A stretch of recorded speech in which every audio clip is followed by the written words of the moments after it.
What could possibly go wrong? Thank you for listening to or watching the Upland Down Under Podcast. Tonight's show is recording live on Thursday, the 8th of August at 7 p.m. Australian Eastern Standard Time. On tonight's show, we're going to catch up on the Upland market and Sparklet floors.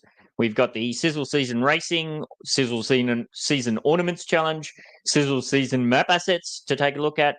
Cycle 2 of Totems is here at long last, but you better hurry up and get ready because we've had bugger all notice on this one. And we've got another Sparklet-focused segment, a bit of a chat with Swally Man 129. The main topic for tonight's show, which I guess we're going to touch on it a bit here, there, and all over the place, is crypto FIZZLES while Paris sizzles.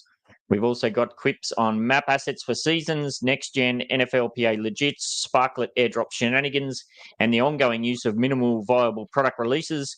We'll take a look at another Upland community member spotlight, courtesy of the dynamic No.053 team. Speaking of which, Mesme and the team are getting very thin on for people that they can showcase.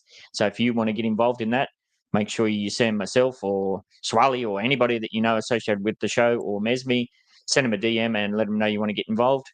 And tonight, I'm being a tight ass tonight. I'm only going to give away between 15 and 30,000 UPX and 2 map assets, which will take the 2024 giveaway tally to at least 1.78 mil, 82 map assets and 3 vehicles and 5 properties as well. All that and more on this, the Upland Down Under podcast. Now, we do have kind of extra specialty guest. How are we doing this evening, Swally Man? And then we'll go over to Elslack as well. How am I doing? I am very, very opposite to my usual gruntled self. I'll leave it at that for now. Nice. And yes, Elslack's up in the wee hours. How are you doing this evening, mate? Oh, I'm doing good. Just killing time. I figured I'm up, might as well jump on and hang out for a bit. Absolutely. All right. Nice. Thank you very much. Now, what am I doing? Oh, we got to do the sponsor segment. Now, I think I was supposed to switch over to the next sponsor, but I got my laptop back and it was all too late to organize. So what the hell? We're going to go with Neo again. We'll do another shout out. So for one last round, tonight's show is brought to you by Wanderer 1976 and his Upland Metaventure series, Neo Decor Showrooms and Factories. If you want to spruce up your Upland properties with some awesome virtual goods, you're in for a treat. From beach sunbeds to basketball backboards, Wanderer 1976 has it all to make your property stand out. Wander on in and grab a bargain at one of his showrooms located in Los Angeles, Queens, Chicago, Oakland, Birmingham, and Berlin. And there's been some late-breaking news. He now has, what have we got here? Neo Decor Showrooms and Factories is opening its 7th showroom in Detroit.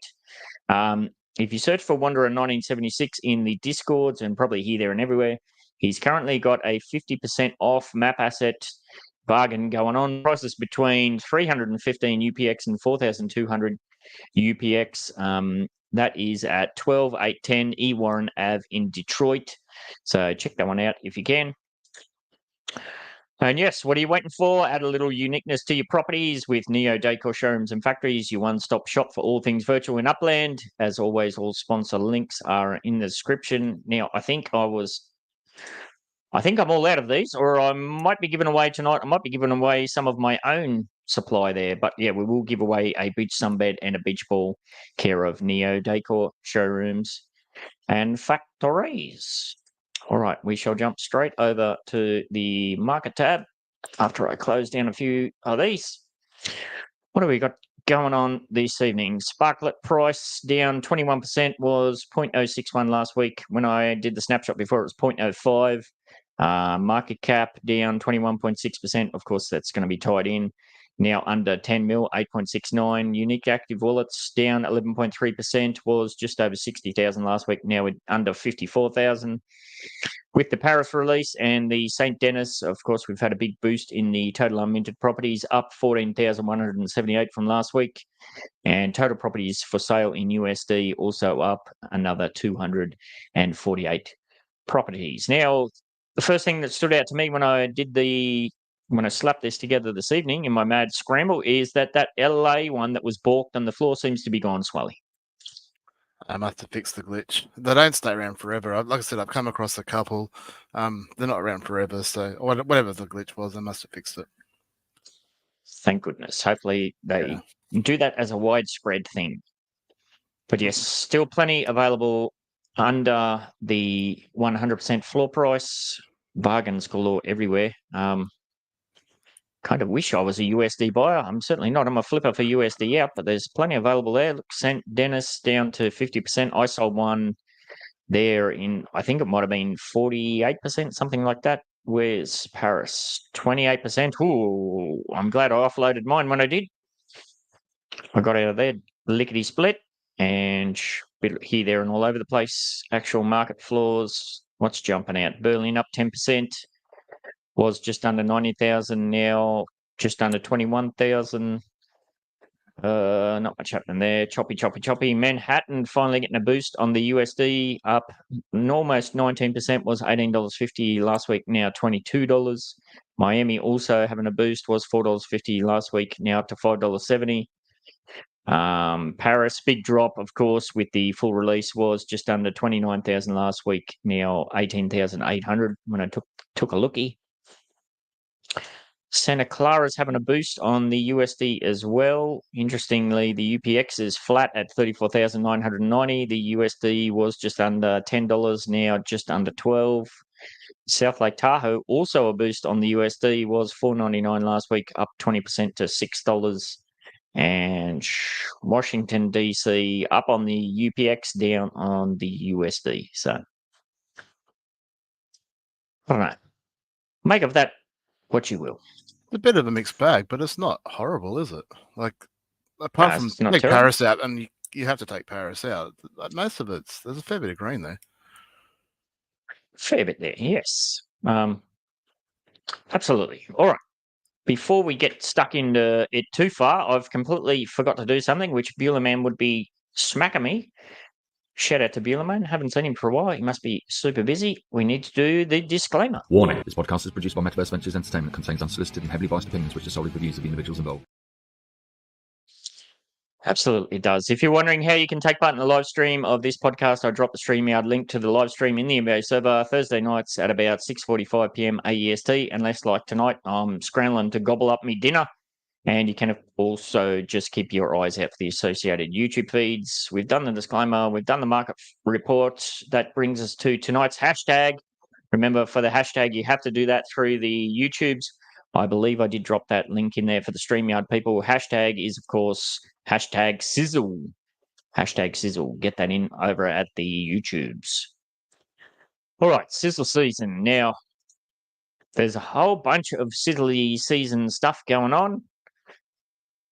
Hardly any of which I'm sizzling myself onto. You throwing any snags on the Barbie, Swally? What are you doing? You sizzling away? Yeah, I'm freezing away at the moment. In fact, as soon as you started the stream, I'm thinking I should have grabbed a blanket or something.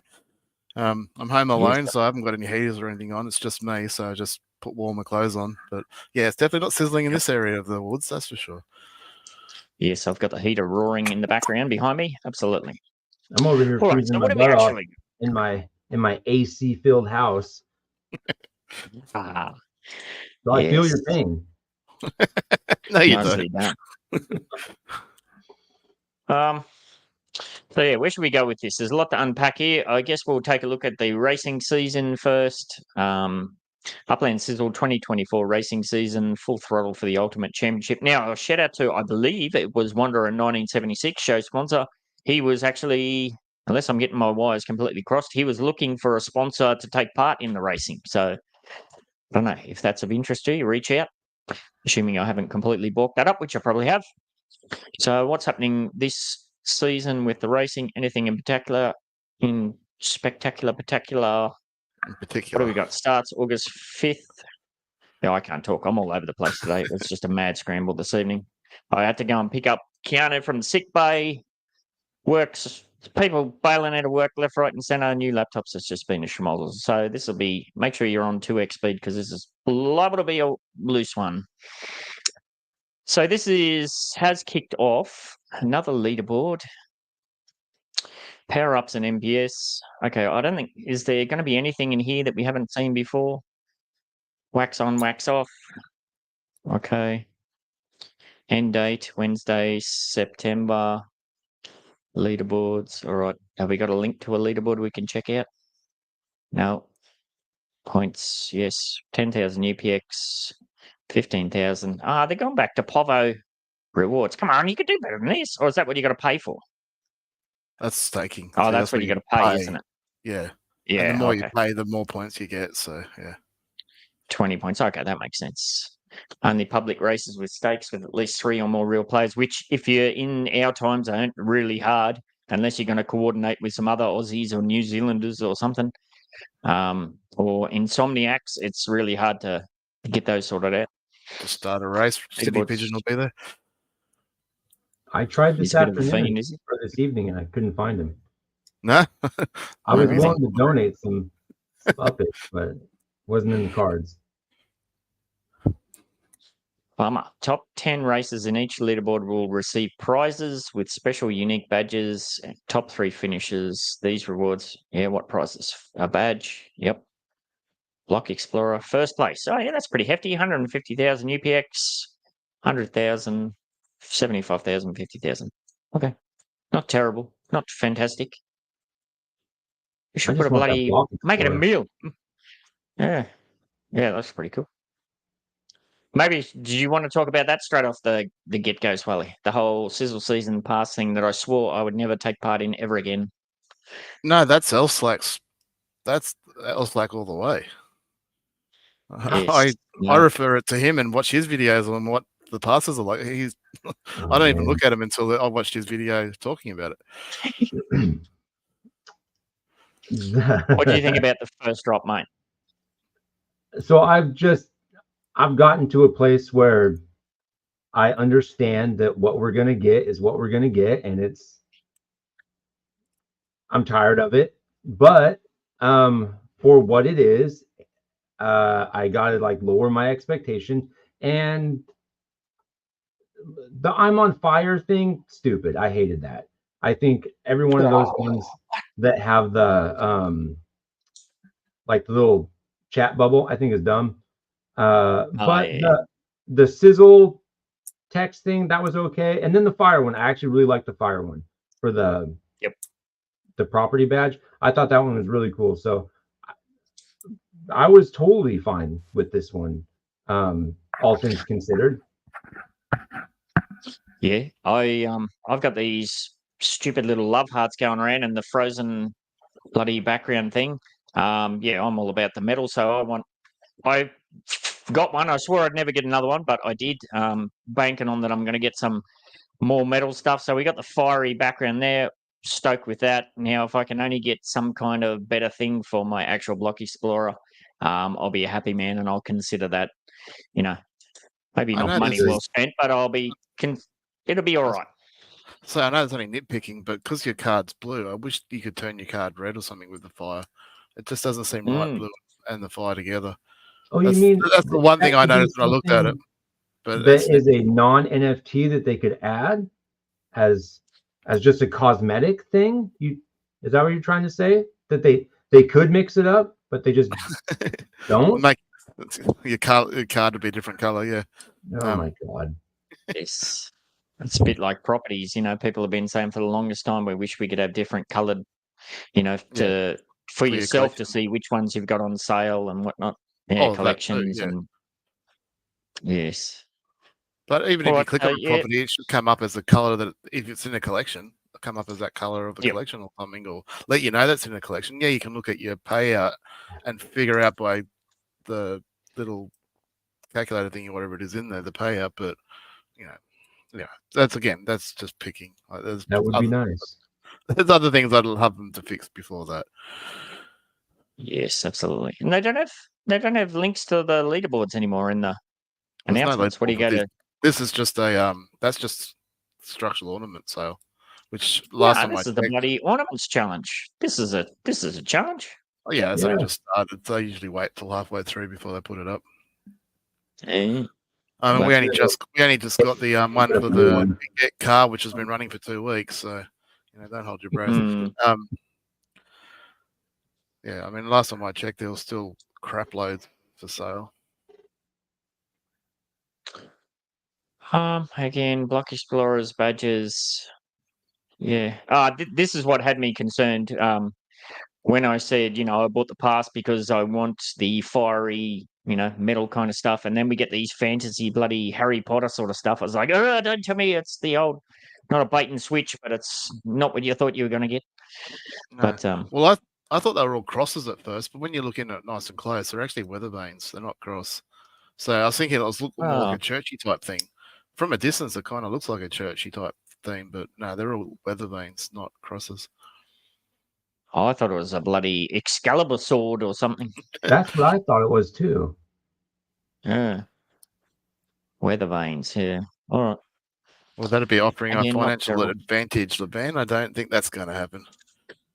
What do you say? I missed it. Pass holders should get a discount to Upland ornaments. I don't disagree, but that'd be a financial advantage. And apparently, there's no such thing as a financial advantage unless you go and get the first ever blueprint.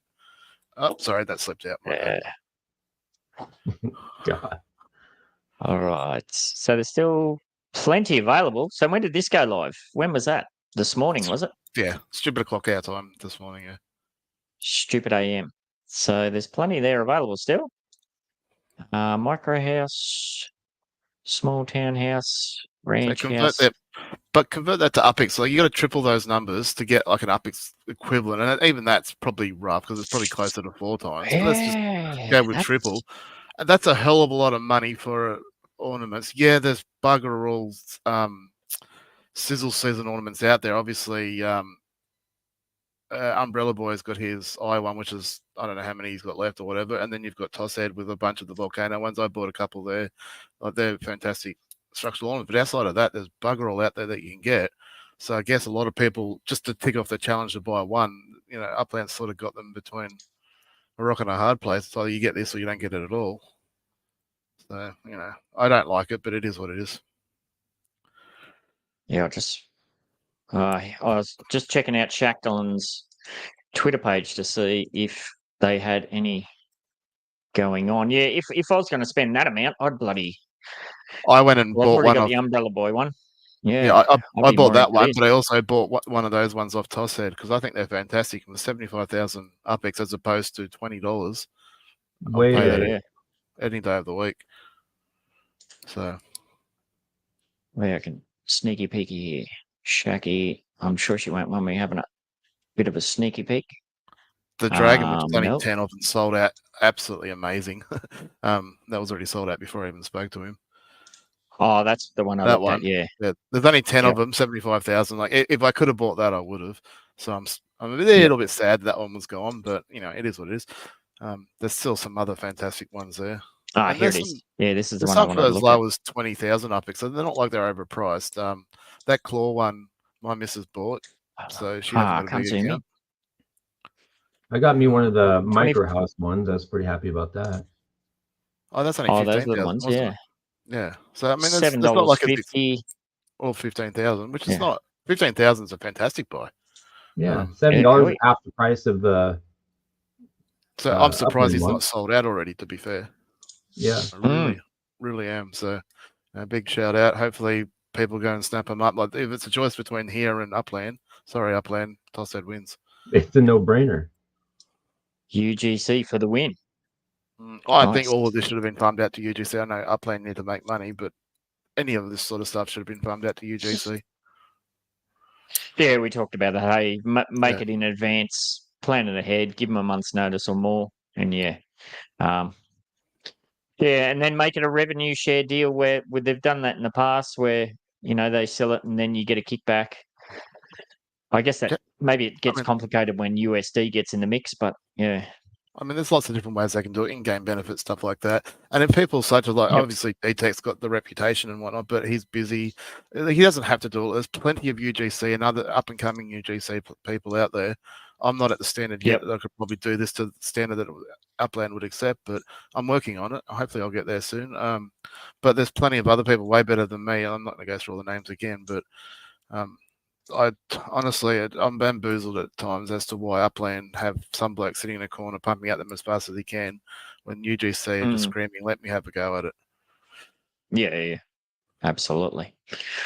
All right, and we've got, I think this is kicking off tomorrow at Stupid AM, the Paris Heritage Map Assets. What do we got? Thursday, yeah. Stupid AM. Yeah. It's 300 of these, 300 bundles. Okay, so what do you get in your bundle? Do you get one item again? One. Well, you get the UPX, so no, you don't, because it's a UPX sale. This one's a I UPX can't read. sale. Yeah, it's not a So, sweetener. So this one will be gone in like 10 Fif- seconds. So, well, maybe not 10 Yeah, seconds, but as fast as people can. Obviously. once again, it's a get up at 2 a.m. to see if it's worth getting Yeah. up at 2 a.m. just to find out you're 1 millionth in line, and you try and go back to sleep. Again, if it So, was split yeah, into just 3 sitting this zones, one out I completely. may split into 3 zones. I may have had a crack at trying to get one, but I'm not even going to register. No, they look cool. Yeah, I'm But not hating no, them, I'm but not gonna. yeah, at the end of the day, they're just a Maybe map I'll asset. register just to be a prick. I'll just be registered just to be a prick. Nah, I won't do that. We couldn't be bothered. All right, so that's all of the sizzly stuff that's going on. Of course, probably, or I said to Swally this morning, I was kind of in a mad scramble this morning before work. I like to kind of try and get the thumbnail for the show done so I can put the live stream out, blah, blah, blah. I just got finished doing it. And then, what do you know, Totems Cycle 2. So I was like, God damn it. But when I read the actual, I quickly flicked through and there's not much meat with the potatoes. Is there ever? It's pretty thin on the ground. It seems very copy and pasted, so much so that they were There's given a heads up errors. about the badges and a few different things, and they pulled that out. So There's still errors in there even after that. is there? Well, there you go. Totem Cycle 2 begins. Get ready to power up your totems. Yeah, you don't have a lot of time because I think this kicks off tomorrow too, doesn't it? Yeah, Thursday at even stupider AM. Less than 24 hours notice after 8 months of waiting. What? WTF? WTF? So is that 1 a.m. our time? Yeah. Did they not know this was coming? Apparently not. It just jumped out of nowhere like a kangaroo Oh my or God. deer. Anyhow, so what does it say? Exciting news, Uplanders. The second cycle of totems has arrived. Finally. Yes, kicks off. Yeah, no notice at all, basically. Less than 24 hours notice. And it's all about refining the experience as we prepare to introduce life into Upland, of course. Remember, each totem will go through yes. What's new in Cycle 2? This is what everyone's been speculating about for the longest time. Are they going to completely change the algorithm? Are they going to mix it up? Are we all going to be back to the drawing board? Who knows? What does it say? Based on the data and the feedback from the first cycle, we've made some important changes, okay? For this cycle, we've updated the algorithm to include penalizing effects when understaking Protem in each staking interval. Interesting. Okay, so we know with some of the tools that were out there, they were saying you can get away with underfeeding for so many feeds, and then it kind of didn't really affect things until you got further down the road. But that appears to be out the window, if I'm reading that correctly. Understaking in each staking interval. So that's my take on that. These penalties can accumulate, and if you understake too many times, it could result in your totem dying. Oh no. Be sure to stake carefully to keep your totem safe. Well, if they've updated the algorithm for the feeding schedule, pretty much everybody's either going to be grossly underfeeding or overfeeding. And because what did it take last time? It took 2-3 days for the information to filter through. And do you know what, Ben? You don't have What? to start this for 5 days. And there is absolutely zero penalty for starting on the 5th day. Yep. So why the hell would you start before then? The people are going to start before then. Sit back, wait till the 5th day, and see what changes there are. Let the other people figure it out. I mean, that's the word going around. I don't see any reason as to why you would start on day one. There's no benefit, not even a badge this time. Yes. Yeah, interesting. All right, let's continue on. I got sidetracked there in chat. Dying, yes. Protem sale, don't miss out. Okay, so if you miss the initial Protem drop or want to bolster your reserves, we've got you covered. Yes, we know they're going to sell they're going to try and sell lots of Protem. I forget, how much do I even have? Where's that? In your profile card, isn't it? Let me have a look here. Protem balance, 2,424, and I've got three of the little pythons. We'll see how we go. I'm certainly don't plan on buying any. If he dies, he dies, or whatever the saying is. Well, they were trying to not use that terminology, but apparently they are now. Yeah. Well, We're they're not making a Disney. significant quantity. What was that? Sorry, mate? I was gonna say they're not Disney. Disney doesn't like to use the word dying, or they don't kill off their people. Upland will kill off everything. No, I think in season 1 they were very deliberate about not using those words, life and death and stuff like that. But I think this season they're just going, fuck it. I like it. All right. So they're going to have a buttload to sell. Okay, rightio. Remember this opportunity. Don't miss out. We will have a separate announcement with all the details in the coming days. Yeah, but it bloody starts tomorrow. What do you mean the coming days? So question for you though, Ben. So if you go and buy your Protem, is that better than earning your Protem? I'm just curious. Like when that turns into STEM, do you get more if you go and buy it rather than earn it? It feels better to earn it well, than to buy it. That's a great question. Just the question. I don't know. I mean, I'm just being a dick, aren't I? No, not at all. I think that is a very fair and a great question to ask. Based on current events, who knows? Who knows? That's a sneak peek for what I'm going to talk about soon. Yes, hold on to your hats. So, understanding, this is, when I read this is just all copy and paste, nothing new here. This is nothing new here. Nothing new here. Remember, no late activations. Keep in mind that timing is critical, missing the 5 days. So, we still got the 5 days, yes. Earning cycle. Once you start it, you get the full 30 days. Yep. That's where I think they've made a mistake. I think you should be allowed to start up to 5 days late, but the end date should be the same. You for miss everybody. out. So, which is still fine because you still get an advantage because you don't lose penalties, stuff like that. You just miss out on 5 days of profit. I don't like the fact you can start late and finish late. I think that's stupid.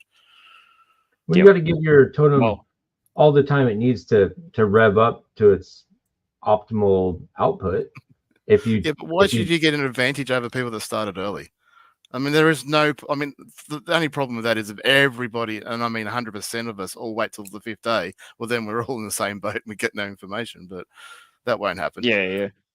Well, what if you have a life and you can't just jump on it every single day and do every single thing? Well, then that's why you get green ones. Yeah. All of this is just all copy and paste. Penalties, yes. Misspend, yes. Variation, okay. Spending mechanics, timing. There's nothing new in here that I could see. That's just all copy and paste. So that's more. So there's no new information. More information. Well, in the coming days. I mean, what I we don't know is 5 days. What we don't know, and I hope for God they haven't done this, but they don't say they haven't changed the time cycles, have they? Like they're just. No, they haven't said no. So, I mean, we think green is 24 hours, but what if they've gone, F it, we're going to make green 8 hours? Oh, I'm not going to be a happy little bugger, am I? I don't think they're going to do that because I think the backlash would be enormous. I don't think Upland, I won't use the word I was going to use. I don't think Upland would do that.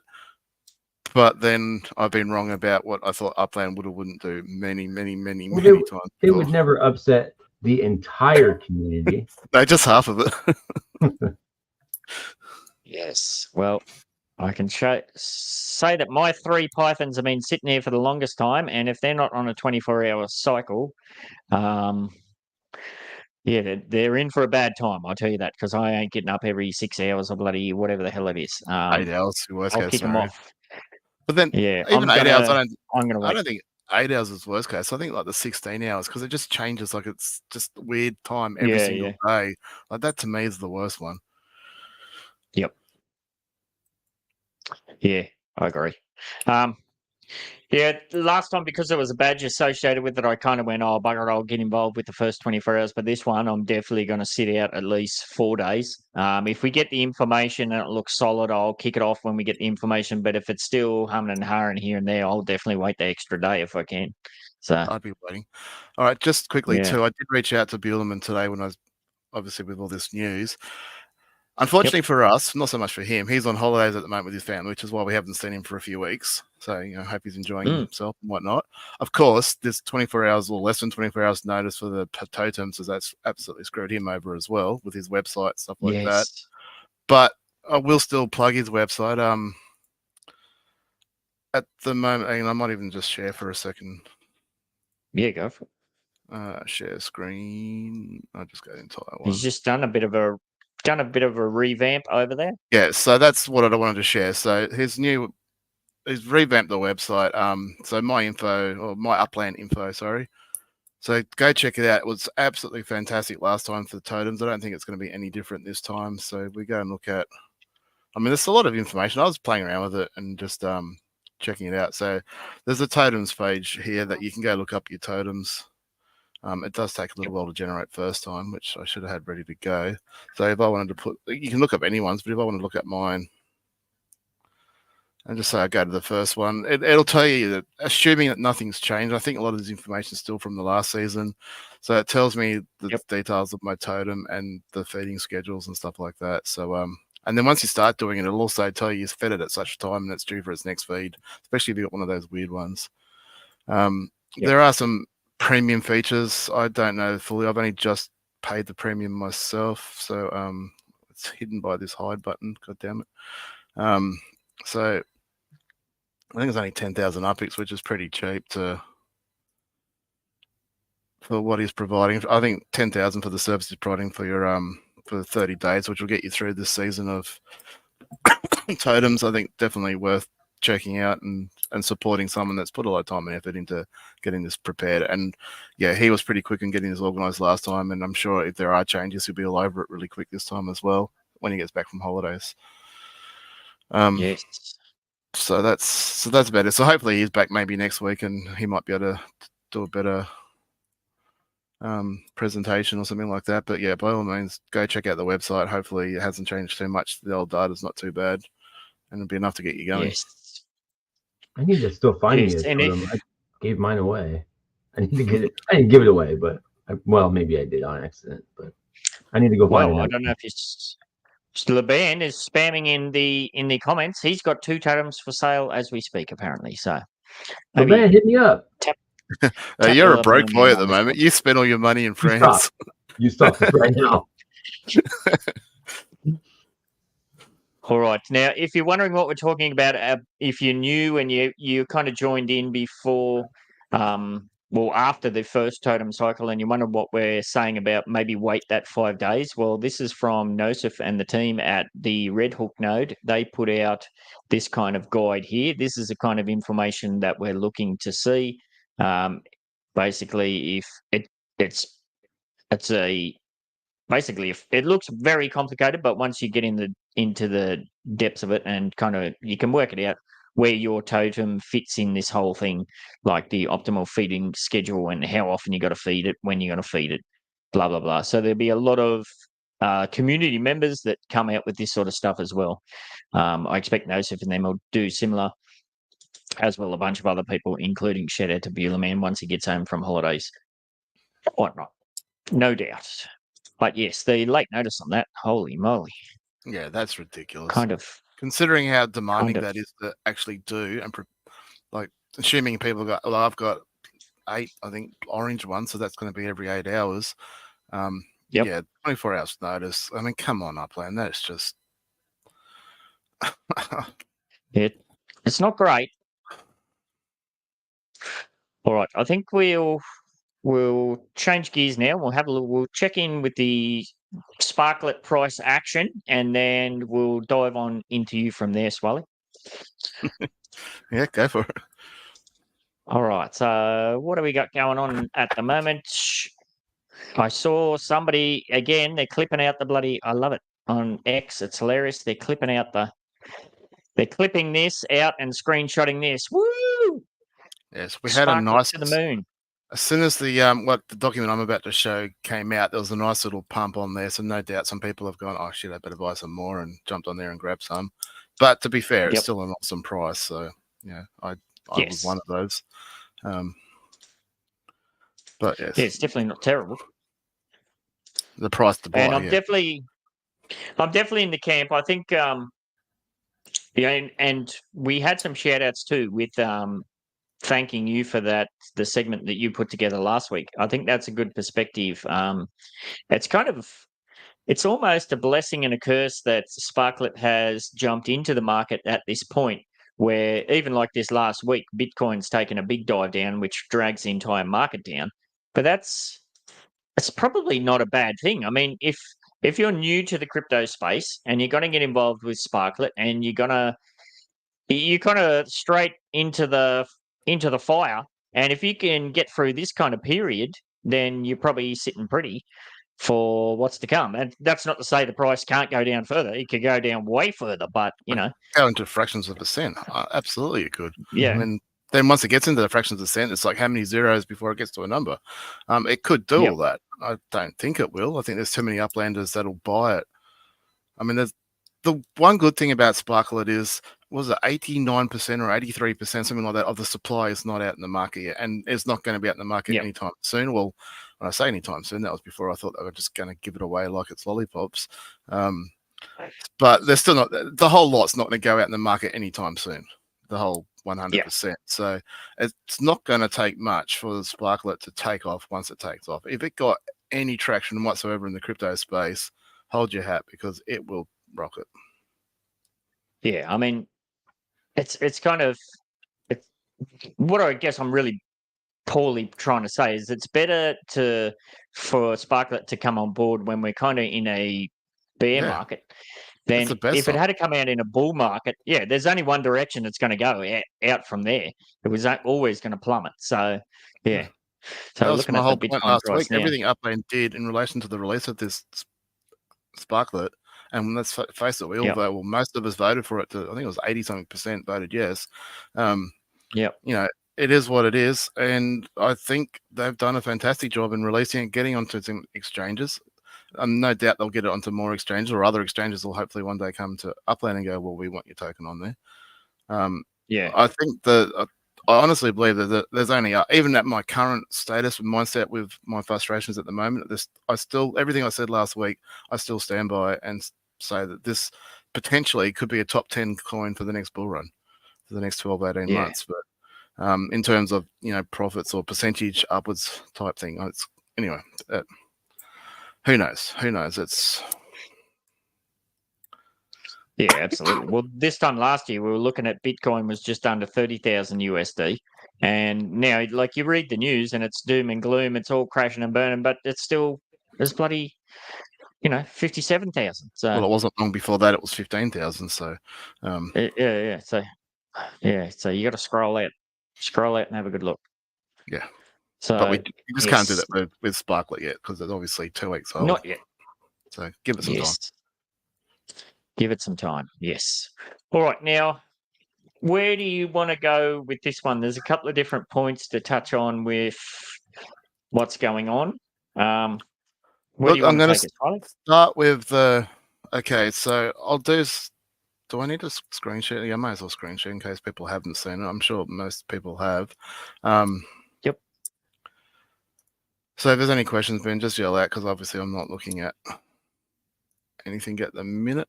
All right, so Sizzle says, so we touched on this last week with all the with all the gamified earning tasks. So it's part of obviously the points to get your property earnings and stuff like that, but it's also linked this year to this season to the airdrop. Now, for reasons we won't go into at the moment, I was of the belief that there was going to be a separate airdrop similar to the airdrop for Purchase Spark for Earn Spark. That is not the case. I've been absolutely put in my place, and rightly so, in relation to that. The airdrop that Earn Spark people will get is this thing here and nothing else. So it's going to be drip fed to us for 6 drops over 6 months in 3 seasons. So this is obviously just the first season and the drop relations. I'm not going to go through all the details. We went through it last week. So there is no separate airdrop, similar like a one click overnight. Suddenly you've got a crap load more Spark like the Purchase one. So like I said, I'm not going to go over that. The only thing question I have over this, which really frustrates me at the moment, is Okay, there's going to be an airdrop. There's going to be a multiplier attached to that airdrop if you do these missions. But what's the figure? Like, if you've got 1 spark earned in your time, so you're only playing 1 spark, so we'll keep it simple. And then you're going to get airdropped something. So what part of that 1 spark is going to get airdropped for each airdrop? And then so what's that figure that we're multiplying by your multiplier that you earn to give you an idea of what you're going to earn? As far as I know, nobody knows that answer. I would like to know what that answer is, because that might make a difference as to how hard you push. Because, I mean, if we're looking at getting bugger all and working really hard to get up here and then you get bugger all, I don't know. I just... Again, it's lack of information. I'm not happy. I'm super frustrated by it, considering the hoops and stuff that we need to jump through as earned. And I'm putting myself firmly in the earned category because obviously 100% of my spark was earned, not purchased. I'm absolutely insulted, ashamed. I just think this to segregate the community into earned spark and purchase spark, I think it's a terrible decision. I'll argue to my dying breath that earned spark is every bit as valuable, if not more valuable, than purchase spark. I mean, I could go into my reasons why. We don't have all night. We'll just try and... You kind of... I was a bit taken aback when you DM'd me that morning, and I was trying to understand, what do you mean? It's because I was in the UCN broadcasters meeting where they outlined all of this, and the question was asked, is there going to be 2 airdrops, one for the grinders and one for the buyers? And it was told yes. There was going to be paid out 2 different rates. So based on what you had said, and people were telling you that they had it confirmed that there wasn't going to be a direct second airdrop. And I was like, well, wait a minute, that's what we were told. There was a lot of confusion around that. And then maybe I'll just jump you out of share screen for a second, and I'll share screen here. And it kind of got even more confused for me, because Kachel asked a question here. It was in reply to some other post. He said, after grinding hard for most of my Sparklet, such as yourself, I was a little disappointed when Upland gave away so much for those who purchased it. The buyers, it made me not want to play the standard treasure hunt as much. I'm just not a fan of pay to win, but I get it. Upland replied, earned airdrop for treasure hunters like yourself incoming. And then, okay, maybe Kachel replies, okay, maybe I shouldn't be so quick to be disappointed then. So I read that, and I took that as Upland on Twitter on X saying that the original assumption that there was going to be 2 separate airdrops was the deal. So an incredible amount of confusion. So I did reach out in the UCN channel to try and get some clarification. I outlined all of that, blah, blah, blah. And I mean, the crux of it was that, no, that's not the case. That it is going to be, as you've outlined, Swally, it's going to be some bizarre system where if you purchased your Spark, you just got an airdrop valued at X amount per how many you bought. You didn't have to do a single thing to qualify for that other than previous history of buying it. Click a button. And yeah, the grinders, on the other hand, I'd assumed that they were going to get similar but at a different rate, which, you can debate whether that's fair or not. But now it's completely different. There's more hoops to jump through. And you're right. I said it. Sorry, go ahead. I already had an issue with the fact that you thought it was going to be that and we were going to get paid less. And Elzak and I discussed it on his show that I could not in my life find a figure in my head that would make sense, that would make people happy, because it doesn't matter what that number was going to be. Some part of the community was going to be unhappy. And I just thought, why would Upland do this in the first place? It didn't need to be done. In fact, I'll even go one step further and go, the airdrops never needed to happen in the first place. And my argument behind that is, up until the announcement of Sparklet, everybody that bought Spark bought it under the assumption that it was in their account. They couldn't move it, couldn't sell it, couldn't do anything with it other than use it for the game. If they decided to stop playing the game, then their Sparklet was worth nothing. Correct? Yeah. So up until the point they announced Sparklet, your Sparklet was worth 0. other than for whatever you can use it for in the game. Yes, you could rent it out. If Or you played the rent it game, out. you could rent it out and stuff like that. You stop Yep. playing the game, it was worth 0. All right. From that Yeah. point onwards, we knew that Sparklet was coming. So everyone that bought Sparklet from the announcement, so from 12 months ago till today, or whenever the last one they did it was, you were buying the top.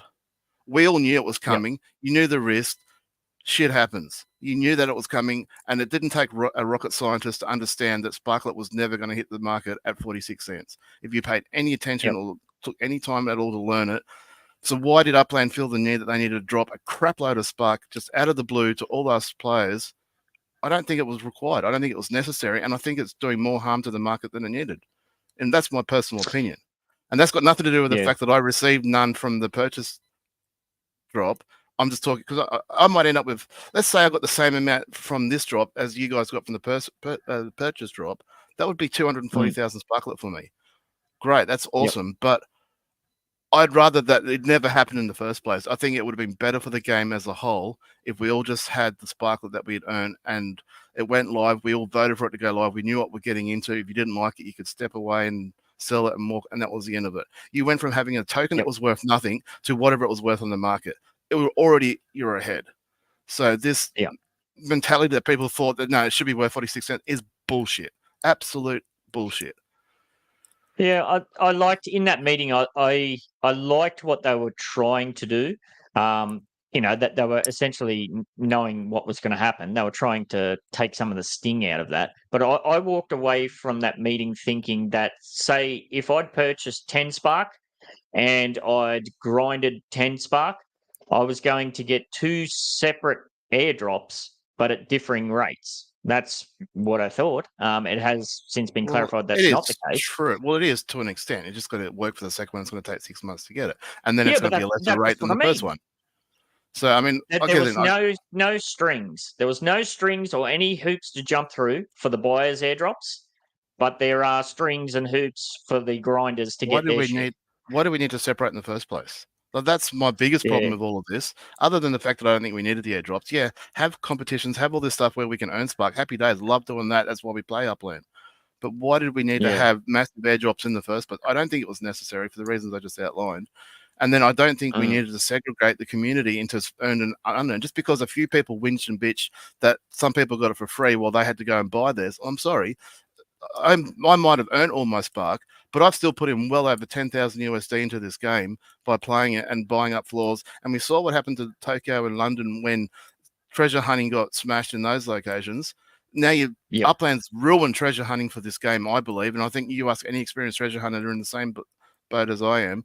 I don't think there's any point treasure hunting anymore unless you're a brand new player. And then they've made it so effing hard to treasure hunt that what's the point? Like, it's so hard with all the restrictions that they've done in the arrows. And I honestly believe, I haven't had this confirmed because I don't know. I did a little bit of treasure hunting the other day for an hour, and I'm convinced that they've also changed the size of the discovery on the thing. Again, I don't know. I'm just, I'm telling you now, the feel, like I've been doing a lot of treasure hunting over 2.5 years. I had a pretty good feel for how it went. And I'm positive on multiple occasions that there was something different about it. Like, obviously, you don't know because you can't see the discovery zone. But treasure hunting, I honestly believe, and I hate to say this because I've been such a supporter of treasure hunting, is probably close to being dead in this game.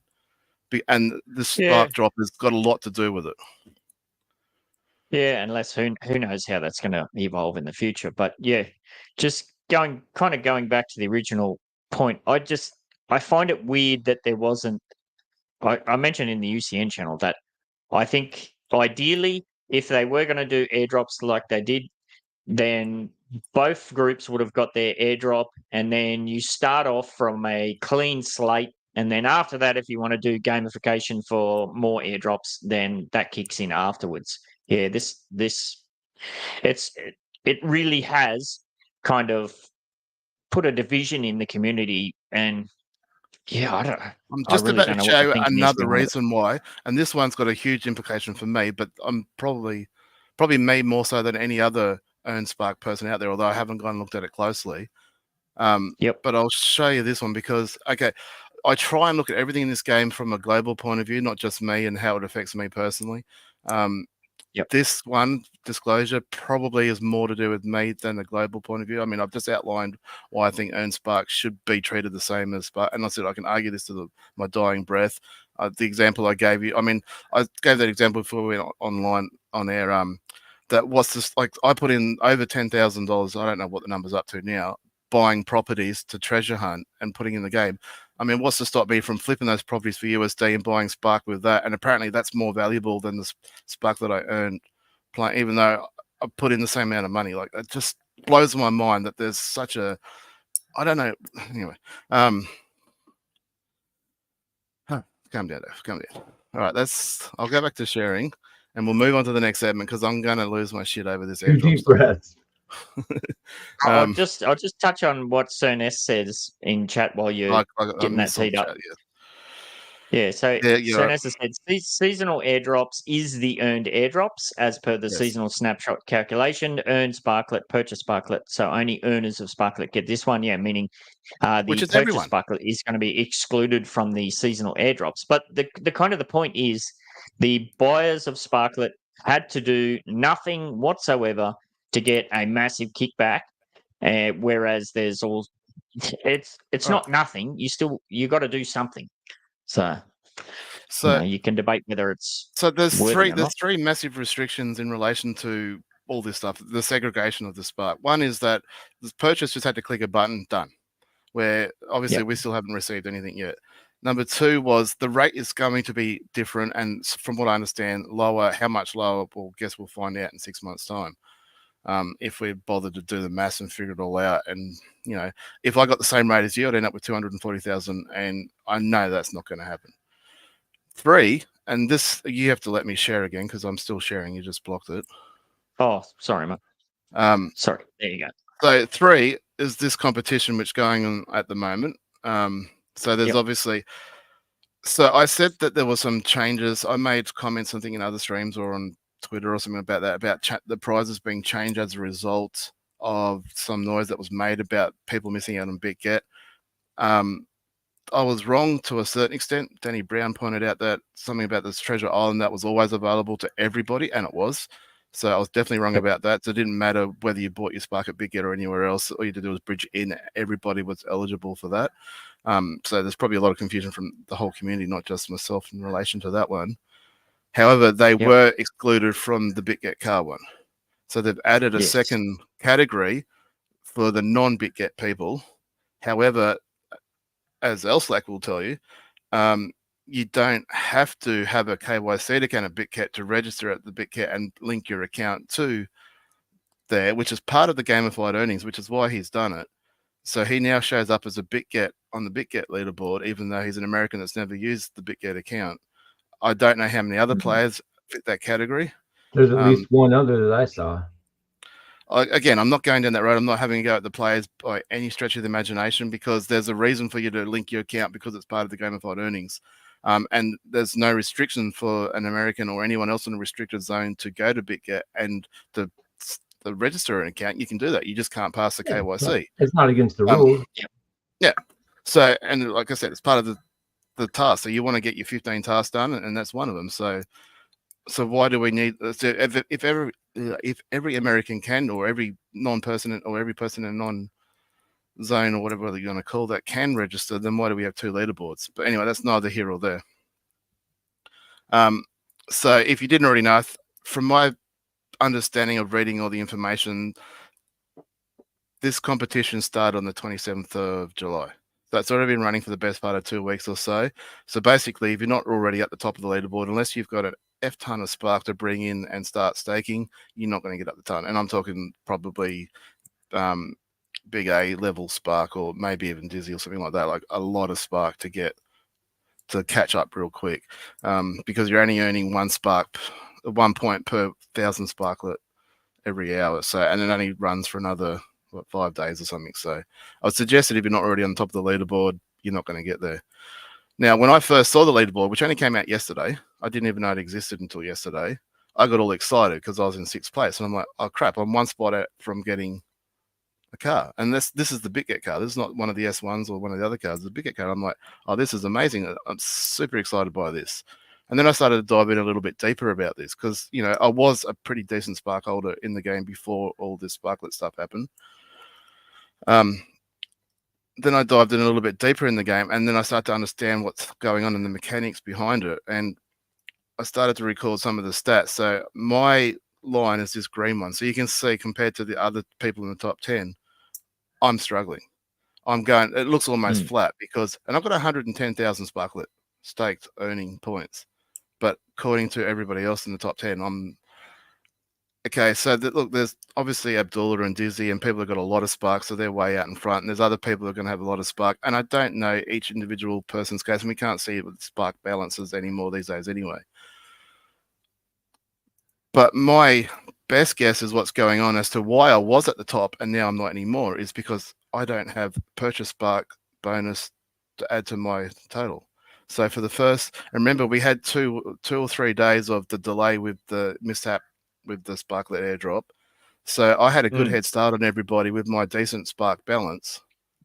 And now the airdrops have happened and everyone's got their balance and they know what's going on and they've got way more than me now because of these airdrops. With the caveat that some of them have obviously purchased some and probably purchased a lot more than I have. I feel like I've been absolutely disadvantaged in this because I don't get the extra. I got to wait 6 months to get my airdrop where everybody else got theirs straight away. And effectively ruling me out of getting in this competition whatsoever. And that has just got me absolutely livid. Anyway, again, that's more of a personal thing. I accept that that's not going to go well with other people or their thoughts in relation to this. And the last thing I had on my thing about Sparklet, and I don't want to get too much, I'll stop sharing because I've got nothing to share in relation to this. It was brought to my attention by another person who contacted me in DMs today about, I don't know how to word this exactly. There's a lot of chatter about what has happened here. So yeah, so I want to say, like, a player in the game, let's just go with that. A player in the game who was somehow able to withdraw Sparklet from the game and have it sent over to BitGet in less than 2 hours when everybody else had a 48-hour window or a 48-hour wait to do that. Now, I've got 2 issues with this. One, obviously, any other player, and this does not affect me because I purchased all my Spark over there and I staked it all over there and I was there from day one. So I wasn't affected at all by this. So it's not like I'm upset from my own personal point of view. But other players, if they wish to have withdrawn their Spark from the game to go over to BitGet to take part in the earnings over there, had to wait 48 hours to do so and therefore miss out on 48 hours worth of earnings.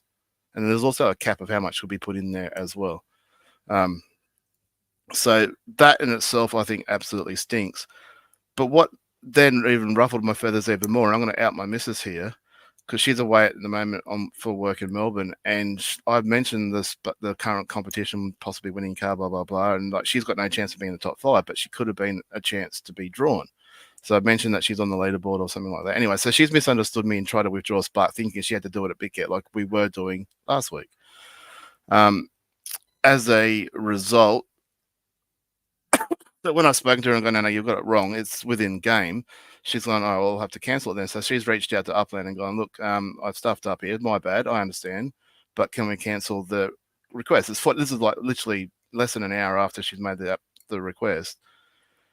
And Upland, to their credit, they respond. So this is the email to support, have responded almost instantly saying, well, the credit in the sense that they responded quickly, but just going flat, no, we can't do that.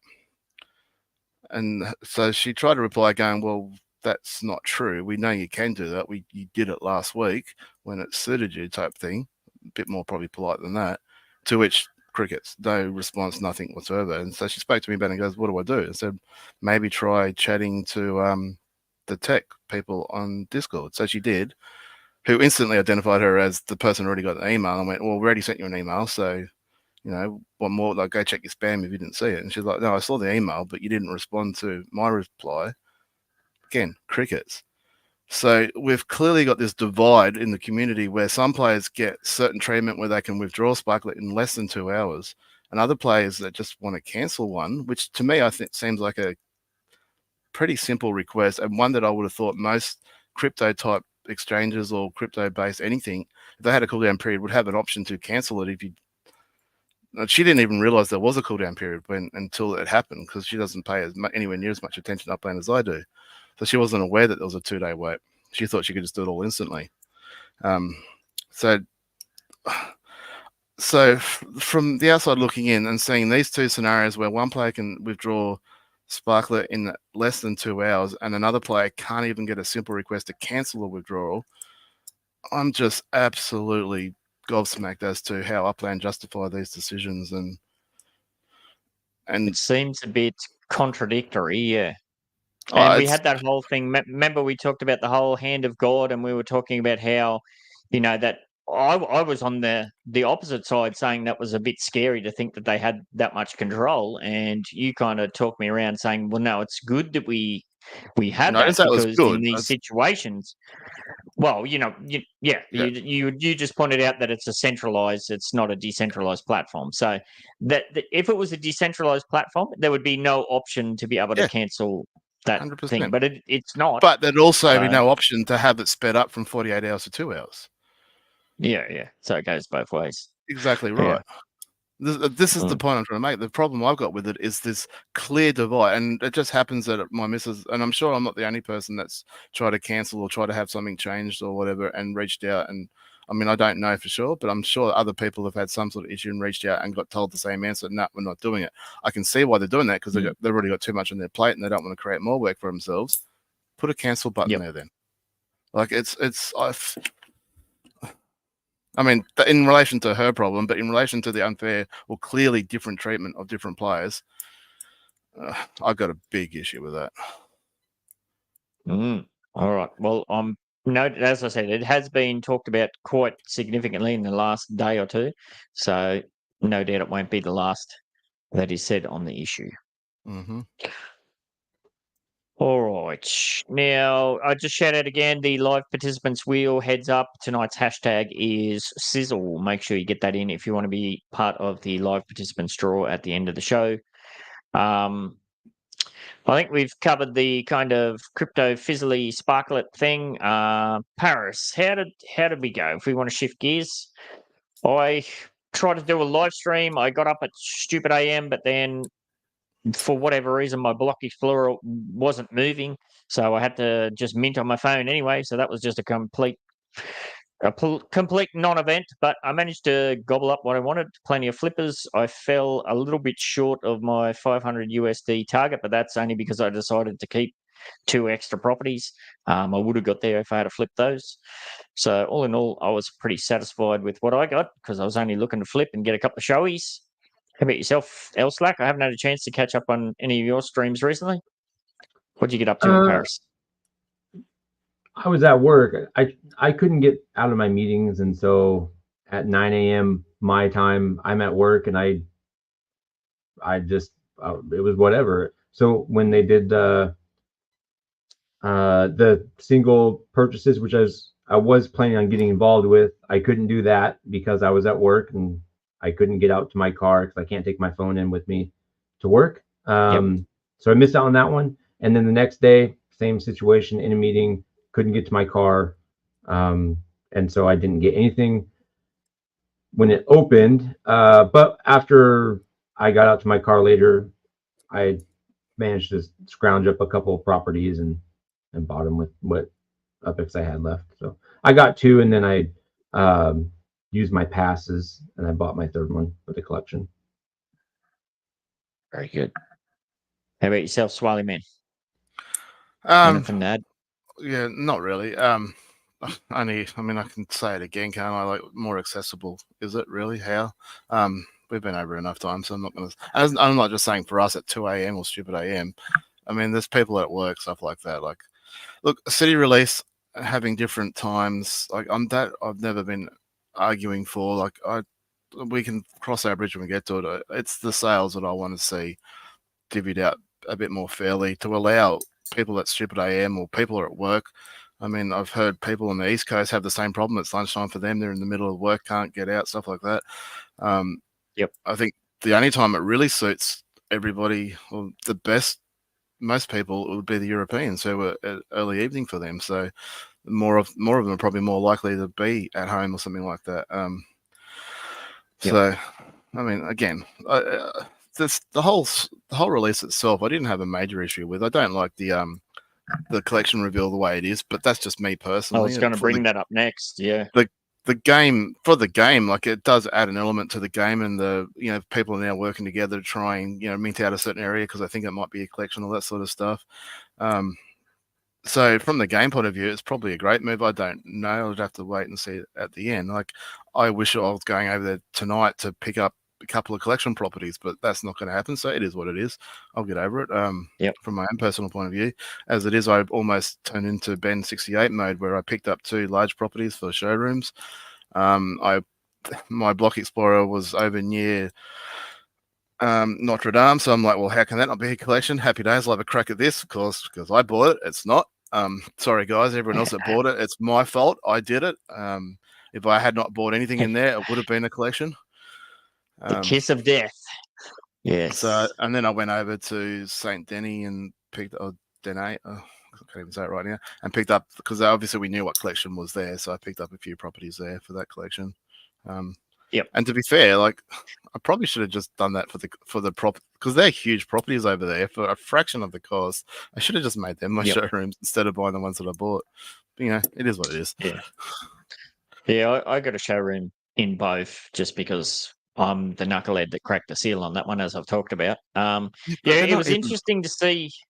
Sorry, what were you going to say? So they're not even really a different city. Like, it's like you Yeah, I can't know. send to it, but it's like what is it? A 3-second or 3 UPX train ride in 30 seconds or Yeah. something like.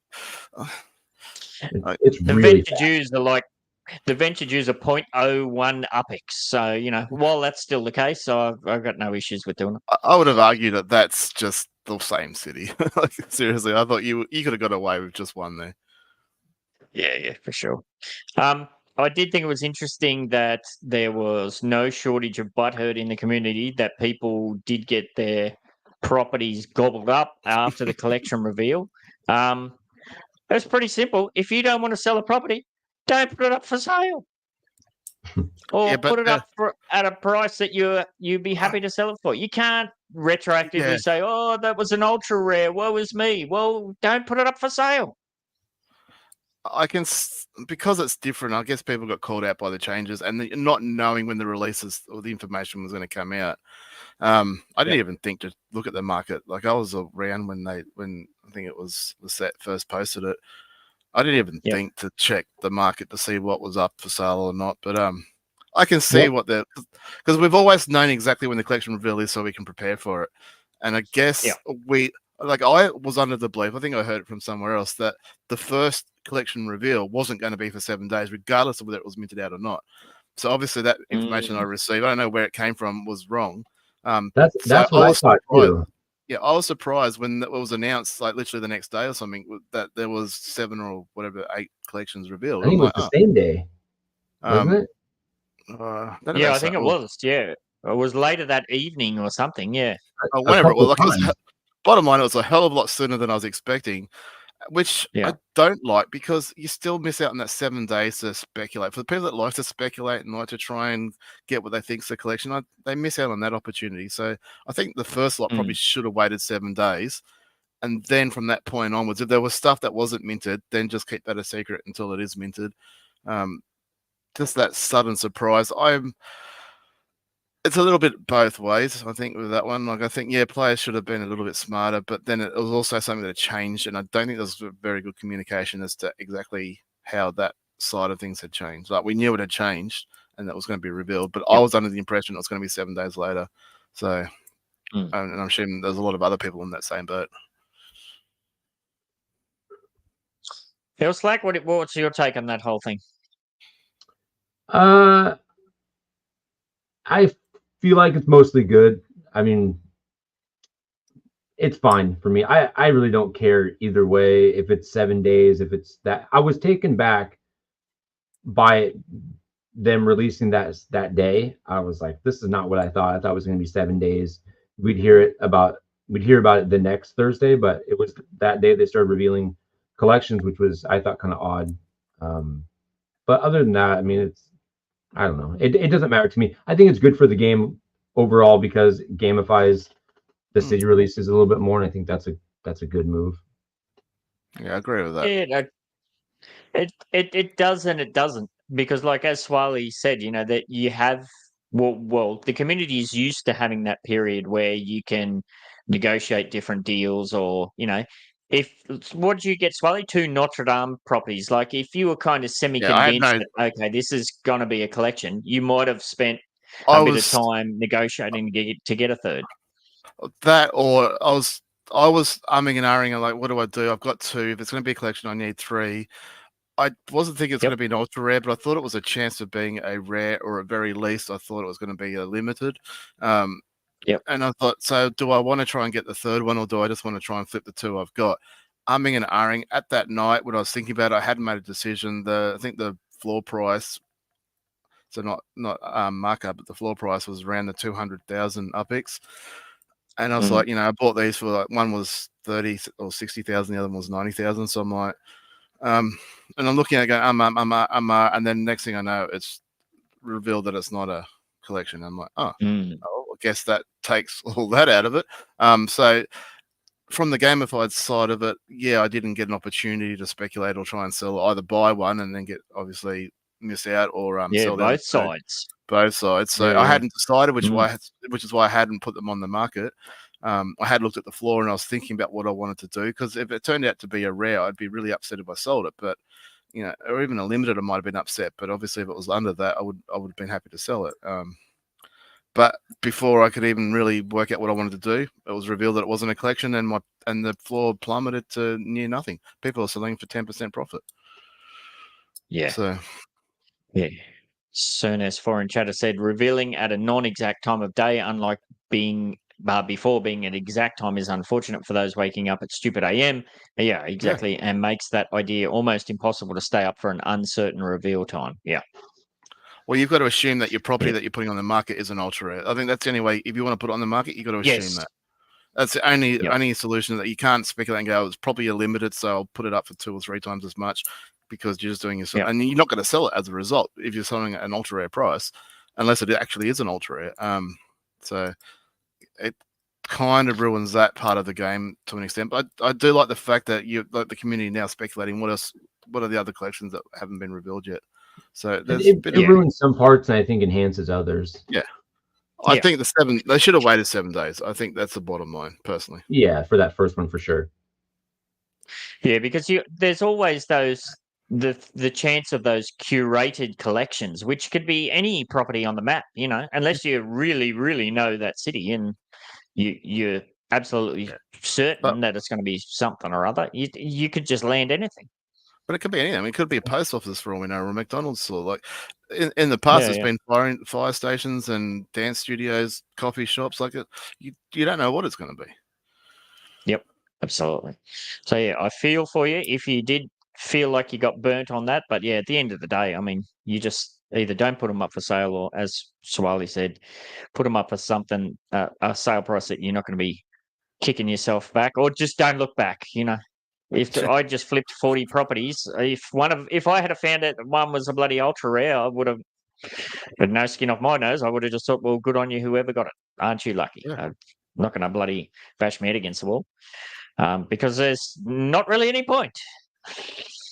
So, all right, we shall move on now. We've covered that. Oh, Mid-10 Terrace news. I had on the weekend, I was about a quarter of the way through getting the kind of shopping flippable list together. And then I had a whole bunch of stuff just randomly pop up on the weekend. Sick kids galore again. So I had to put the kibosh on that. I will endeavour to get that more work on that this weekend. Hopefully have that out, or at least some part of that out next week. So keep your eyes and ears out for that one. And we shall move on to the QIPS. If you have any questions, insights, provocations, or statements about Upland that we could cover on the show, there's a link to a Google form in the description. Please make sure you include your in-game name in your submission. And if we use it, you win yourself some kind of prize. But that only That's only relevant if you include your in-game name. Thank you for everybody that did submit QIPS through the week. I'm going to hold off on those this week, and I'm just going to burn out all of the freebies that I got, all of the anonymous ones that people didn't use. They didn't put their in-game name in, and they didn't follow up. I've been giving you a heads up for the last 2 weeks to hurry up and send me a DM, but none of those come through, so I get off lightly this week. I get 40,000 UPX worth of freebies. So first up tonight, anonymous number 1 says, Upland should consider connecting certain map assets to seasons like they do for structure ornaments. This will boost sales for the creators, more UPX flow in the game, and more competition possibilities for each season. Christmas spirals, that's from Samurai Aquatics for Wonderland season, for example, or, well, this is Laban, look, or my gravestones for Harvest. Laban. Upland could use their voting function to let the community vote on what map assets should be used for each season after the pre-vetting process. So what do you think? Good idea, bad idea? Map assets tied Guess to... it's not a freebie after all. I love it. And that has a flow-on effect too, because if there's demand for map assets, which now have a utility, there's demand for Spark to create those. So that has to gamify it all and actually give map assets. And the problem is there's so many map assets. You can't be all of them, and the prices vary so much. So maybe creators have got to...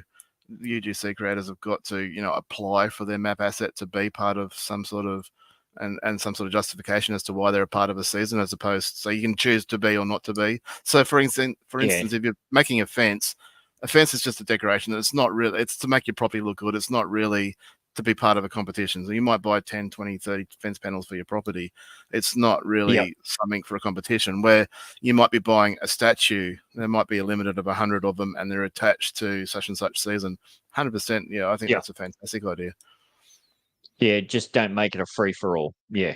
Yeah, I think when at the submission process, there should just be an option to apply for it to be part of a season, attached to a season, or just no association at all, which means it's just a decoration and nothing more. Yes. All right. Well, I'm assuming that come from Laban, but he's usually pretty good at putting his in-game name in there. So I don't know if it was his error or mine. So we'll split the difference. I'll sling you 5,000. How about that?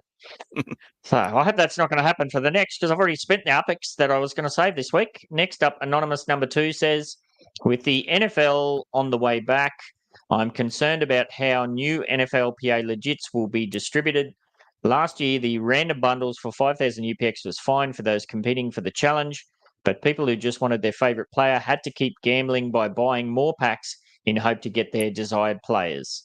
How about allowing NFLPA MetaVenture shops to sell team bundles the same way they allow car and block explorer shops to sell bundles specific to their shops? When will NFLPA shops get that same privilege? Thoughts? I don't have a freaking clue whatsoever about the NFL, and probably just as hardly any clue about the NFLPA legit situation. But I think that whole point about it's kind of almost a gripe that you had to keep buying packs to try and get your favorite player. Isn't that the whole point of these? Like, I used to do that with the bloody bubblegum cards back when I used to buy Formula One packs, and I wanted to get Ayrton Senna or Nigel Mansell. I was like, God damn it, not bloody Gerhard Berger again for the 15th time. Isn't that the point? Kind of, but I want to say that you could go to like the stadium of your team and go pick up your the players that you liked, or the at least the players on the team that you like, and that was not the case, and so that piece was kind of robbed.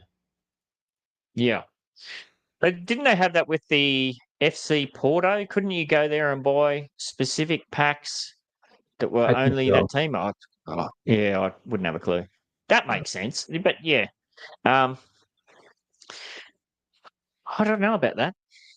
Yeah, I like the randomness nature of it. I think that's entirely the point. I do and I don't. For me, I want all the Dallas Cowboys players I can get my hands on, and if I could find a way to just get Dallas Cowboys players, that's all I care about. But having to go through buying these packs and I just get whoever. Yeah, it's fine as a fan of the sport, but at the same time, what I'm really looking for are my players, and if I want to get them, I guess I could go to somebody else's shop, but I do like the idea of being able to have a shop and then sell those bundles. Yeah, well, I think that may have been one of the original purposes of that whole system with the stadiums and whatnot. Yeah, I guess that kind of makes sense. If you just want to buy a NFLPA wide pack, well, that's X amount of UPX or USD. But if you're a fan of the Dallas Cowboys, you got to go to their stadium and you go to their legit shop and you buy a pack. It's still randomized within the team, but you're going to get all of them. Yeah, that makes sense to me. Swiley man, any thoughts or suggestions on that one? I got nothing on NFL. I've not bought any. I don't mind NFL. I watch NFL. I'm sad to say I'm also a Cowboys fan in the NFL, which apparently, if KO's still here, is probably going to disown us and never talk to us ever again.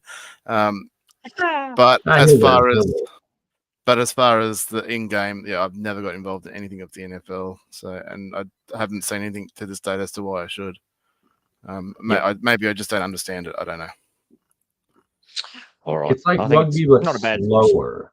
I know the game. I like the game very much. I just don't know about the NFPL, whatever they're called, legit. So I just don't know anything about them. And it's a sorry. Do you not still think it's on me? You want me to buy some next season? Like you got to sell it to me, don't. And you're not. I don't. Look, the NFLPA versus the NFL proper is lame. I get it, but they're just. It's just a sorry word. It's like the B team, compared to the A team. It's just cool. I got the right colors, but nothing else looks like that team. Yeah, and the baseball caps, and it's that whole system is quite strange. Baseball caps.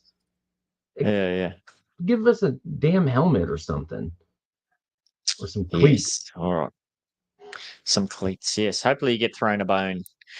So that was anonymous number 2. No hints on who that was. Anonymous number 3 says, finally, a strong and immediate response. This kind of goes back to Swaley's point. An immediate response from Upland to reverse a big mess up of the multi-claiming of spark drops. They paused the bridge and were able to get all the spark back and even broke builds. People started with the extra claimed Sparklet. Overall, a great day for Upland with loads of visibility and finally an option for people to sell their Sparklet if they wish to. So, yes, very much evidence that they can, if they choose to do so, backtrack. Firstly, they didn't pause the bridge. There was already a 24-hour delay in withdrawing in the first place.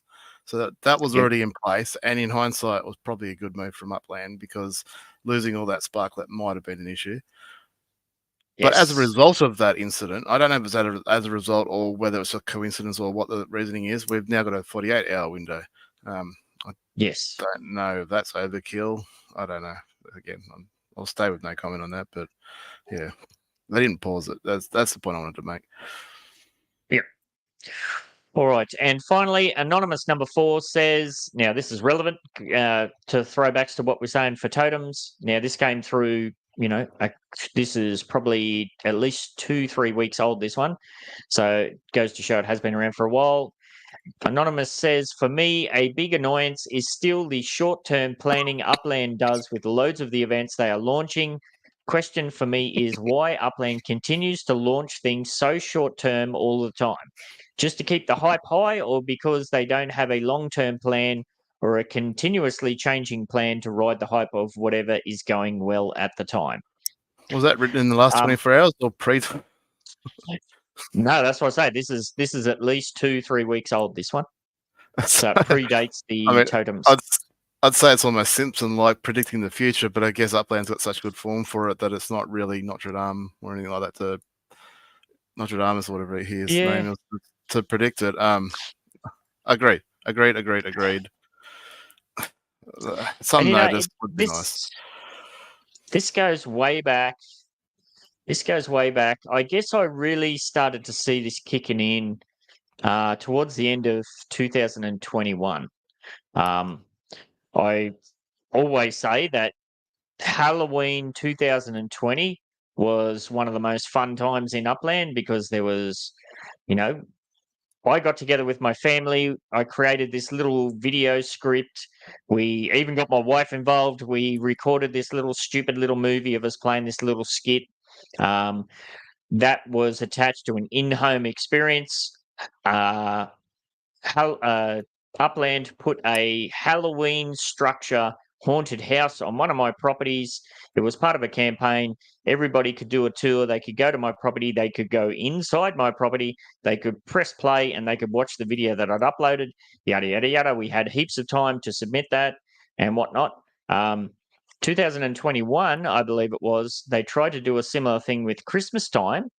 And I thought, oh, you beauty. Again, we recorded a little video and then we're thinking, geez, they better hurry up and get this out. Otherwise, it's not going to be Christmas anymore. And then the whole thing got, oh, sorry, we're not going to do it now. And then it's all, how many times have I said this? We know when Christmas is, we know when Halloween is, we know when these big, massive events are. And yet even those big kind of ones, everything seems real rushed in the last minute. I don't know what the answer is. I've been asking the question for years. Well, we had nothing for Halloween this year, did we? Or the most recent one, sorry, last year.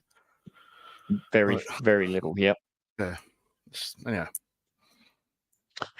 Yes. So why the short notice on anything? I really don't know. I don't know. Why? What we say? We've been waiting 8 months for Totem Cycle 2, and we get less than 24 hours notice. How can you build up the hype in 24 hours? I mean, there's people out there, one sitting on our stage at the moment, who goes, "Oh, I might want a totem." You got 24 hours to figure that out. Like, you got less than that now. You only got about 6. Yeah. Yeah. No, he's actually got 5 days because don't start until the last if you day. got the time. Yes. And while we're on the topic of totems, I did find this too. This is a more updated, that screenshot that I showed from NoSif, that was a bit old, this one. That wasn't right, yeah. Yeah. I figured this is the one I was looking for. Yeah, this is the one that has, the different types of totems and blah, blah, blah. So, yeah. And the hours and the timing. If you want to...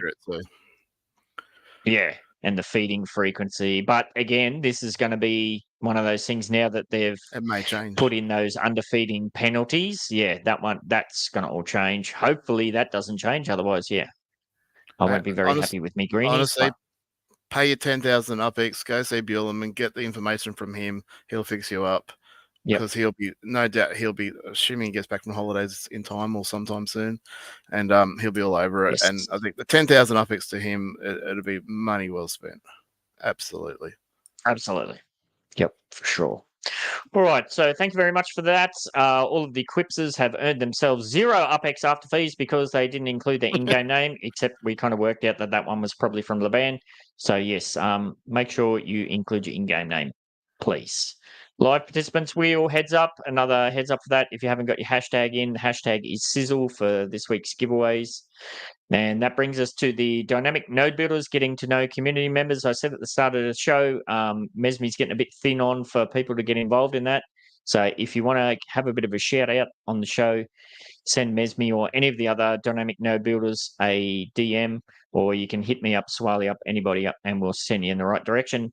This week, they're featuring Swedish Mogul, who is currently an executive with a net worth of just over 40.6 million UPX. It's got 663 properties, and I'll probably just drop this for a while. I've said some unknown amount of Sparklet over 10,000. None of that's being tracked accurately in the moment, so we'll skip that for a while. His home residence is in the Bellerose neighbourhood of Queens. He's got 147 structures, 41 vehicles, 9 totems, and I looked about 2,500 map assets, and that's because he's the operator. He's the operator of the 247 venture group with 54 meta ventures and growing all over and across Upland. So yeah, my eyes bugged out when I saw that, and then I realised, he's a UGC content creator. Yeah, big time. It must be close to an OG. Like, he might not have been in that first batch, but he wouldn't have been far behind. Like, even my early days, he was one of the first and one of the biggest in Queens that I saw. Yep. Cool. Yeah, well, he has been around for a while. December 5th, 2021. Yep. As I said, 40 mil, current balance 30,000. Spent a bit. Very, very steady progress chart here. Properties very steady as she goes. Basically, no selling at all. It's just all buying and hodling. Fairly significant gap between properties net worth and mint net worth. So whether that's collection buying, what do you call it? Treasure hunt, web buying, who knows? No participant, something that play there. And a big jump. Treasure hunter. I could be wrong on that. Maybe casual, but I don't think he was full time. I don't remember seeing him around much. Let's have a look at neighbourhood chart. No, not neighbourhood chart, city chart. All in on Queens, 158 neighbourhoods. Probably, I wonder if we can see. Here, it'll be Bella Rose, wouldn't it? Queens. Yeah, that's where the factories and the showrooms are. Yeah, 105 It's got some there. big properties in Belarus, some big ones. Yeah, so that would account for that, no doubt. That separation there. Big jump in mint net worth, went from 27 mil up to 30. So decent purchase there at some stage. 612 properties. That would be 631. Washington, maybe. Yes, that makes sense. Yep. But very steady as she goes. All right, let's go and have a look at his responses to the DMB questionnaire. In-game name Swedish Mogul, as we said. Uplander since December 2021. Yes. Been to Vegas? No. Famous fact about where you live? Home of ABBA and Spotify. Swedish Mogul. Makes sense. Bucket list: buy a boat. Oh, you don't want to buy a boat. You want to be best mates with somebody who buys a boat. Isn't there a saying? Something like that? Tattoos? Yeah. No. Yes, because they're bloody expensive. Celebrity you know the most about? Bjorn Berg. Guilty pleasure, video games, pet peeve, driving slow in the fast lane. Yes, never do again. Test expired milk. That's brave. If you could start a charity for autism. What do you do for a living? Buy and sell stuff. Most common internet search, weather forecast. 3 Uplanders you chat with regularly. A696, Shackleton, and Antique Master. Shout out to A696, who's recovering from a bit of an operation, I believe, earlier in the week. Wouldn't mind seeing him on your interview list one day. Who's that? Swedish. Like, it's a player it's a name that I've known since I've been in the game. I've never seen or heard or spoken to him or anything like that. But yeah, I'd love to know more about his history and background in the game and where he's been, because, just saying. Yeah, it's interesting. I have reached out to several people in the past, and some people are like Bueller, man. I was at him for the longest time to get him involved. Some people are just like, what are you doing? They just got no clue whatsoever what it's about. Other people are just like, oh, hell no, I'm not going to do that. So fair enough. I don't. If you remind me, all I can do is ask. Yeah. Who knows? They can only say no. All right. What are we up to? Yeah, like I said, reach out to Mesme or any of the other dynamic node builders. They are getting short on people to get involved, and it's a bit of a fun segment. So please do so if you can. What are we up to? Oh, it's giveaway time. So last week's challenge, the weekly challenge, was to get yourself in the contest channel within the NBA server. Let us know how you went in Paris. Did you get anything good? What's your plans with what you got? And of course, if you sat this one out, outlining why you sat it out was also going to be a valid entry.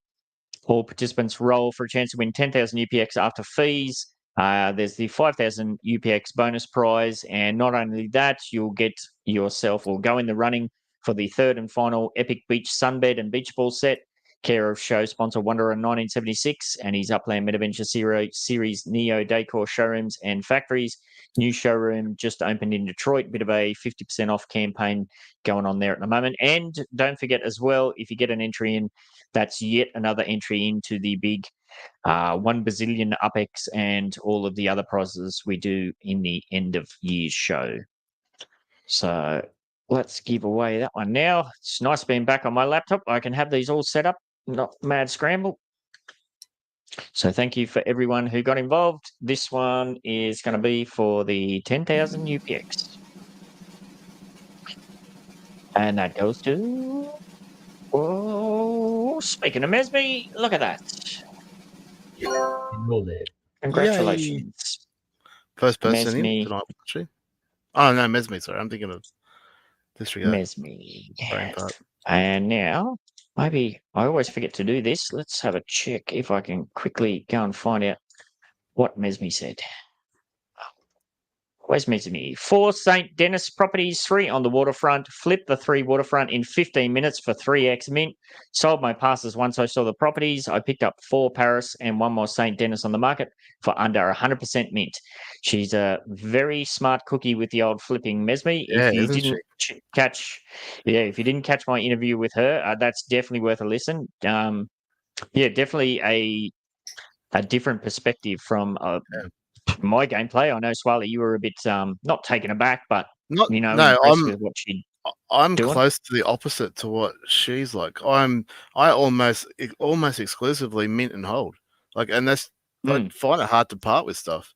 And I know the best time to sell is in those hours afterwards. And I sold I was lucky enough in that first surprise release of Bermuda to get up a few properties, and I sold one for a decent profit. So I'm aware that that's the best time to sell, but I just find it hard to sell. I just don't want to. And as a result, I end up with 2,000 properties. And now I'm like, this is a pain in the butt having 2,000 properties. It's so hard to do collections. It's so hard to do. And I'm not treasure hunting anymore. So I'm like, it's time for them to go. Yeah, it can be addictive. I was like that for the longest time. I had in my head, I want to get to 7,000 properties. And then I flipped the switch and said, I want to get to under 700. And then I just went absolutely ballistic and flipped a lot. So, yes. All right. So, yes, thank you for that, Mesme. And the bonus 5,000 UPX this week, that's going to Cern S4. His his reply was, when it comes to city releases, sometimes fool's gold is the best gold. I think that's what he said. He said fool's good, but I think it meant fool's gold is the best gold. That is, he minted a Vendome Place Street property that had been speculated to be a highly likely ultra-rare candidate. Turned out to be no collection at all, but he milked it while the speculation was hot and sold a 135,000 UPX property there for 375,000 UPX. Nicely done. Then he used those funds to mint Palais Royale and flip those for quite a decent return of UPX then and USD today. Also minted Saint Germain A with the Louvre Museum in there. And while that was speculated to go high up as well, turned out also to be a non-collection. But hey, overall did pretty well, I'd say.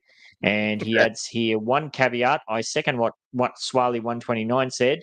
And I don't like the collection reveal process in all caps, especially announcing the collections at some random time in the afternoon on Thursday for only those with wide eyeballs lurking to potentially score big and sweep away those who weren't already. Well, don't forget, they can't get swept up and gobbled up if they're not up for sale. Exactly right. So, yes. I've long said with these city releases, you don't need to hit a collection. You just have to buy something that people think is a collection. And he's absolutely nailed it from the sounds of it. Problem is, this time round, you had 10 minutes to figure that out and do it. Not 7 days. You didn't have a lot of time. Yeah. Yes. But he still did it, and he nailed it from the sounds of it, so well done.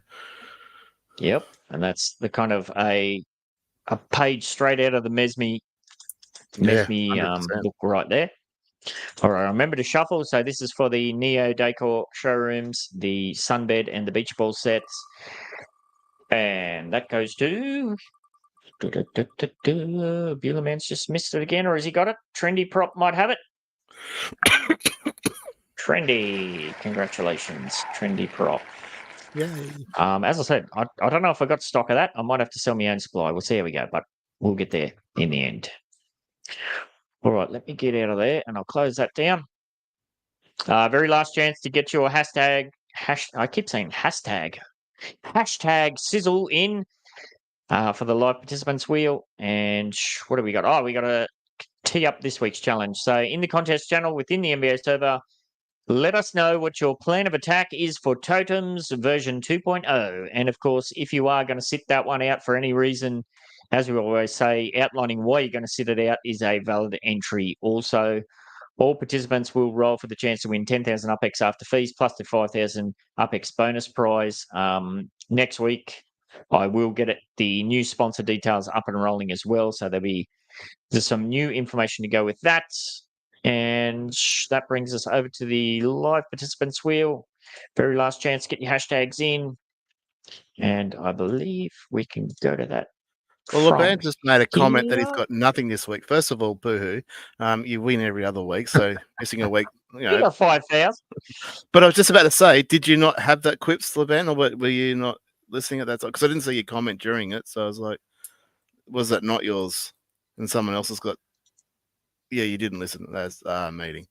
Yeah, likely excuse. Yeah. So you got 5,000 apparently coming your way. So shh.